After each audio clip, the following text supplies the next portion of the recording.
गजाल म्हणतात तो गितापासून वेगळो प्रकार कसो?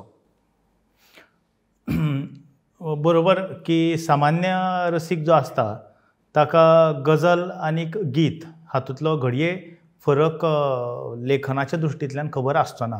फक्त तो आयकता, केन्ना केन्ना ते खंयचीय गजल गीत म्हणूनय आयकतात.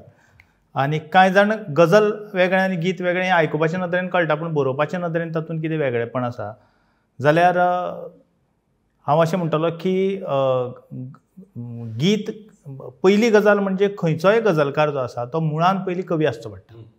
ताजे कडेन गीत लेखनाची जी कळाशी आसता ती आसचीच पडटा.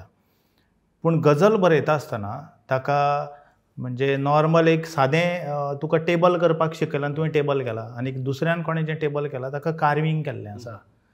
आनीक हें जें कार्विंग आसा तें चड डिफिकल्ट आसता. तशेंच तरेन गजली भितर ताका शेर खबर आसपाक जाय कसो आसा तो, शेराची म्हणजे मतला कसो आसचो, मक्ता कसो आसचो, सुरवातेचो शेर कसो आसचो, ताचो यमक आनीक अंत्ययमक किंवा काफिया आनी रदीफ म्हणून जे निमाणे भाग येतात ते खबर आसपाक जाय. हाच्या भायर तंत्र गजलीचें जें फ्रेमींग आसा तें खबर आसून पुसून ताका आनीक एक गजल खबर आसपाक जाय, ती म्हणजे ताका मात्रा मेजपाक कळपाक जाय. लघु आनी गुरूच्यो मात्रा आनीक तितल्यो मात्रा जाका आमी तंत्रशुद्ध गजल म्हणटाले तशा पद्दतीन ती खबर आसपाक जाय. म्हणजे गीत लेखना परस गजल लेखन जें आसा तें मातशें क्लिश्ट आसा, मातशें कठीण आसा.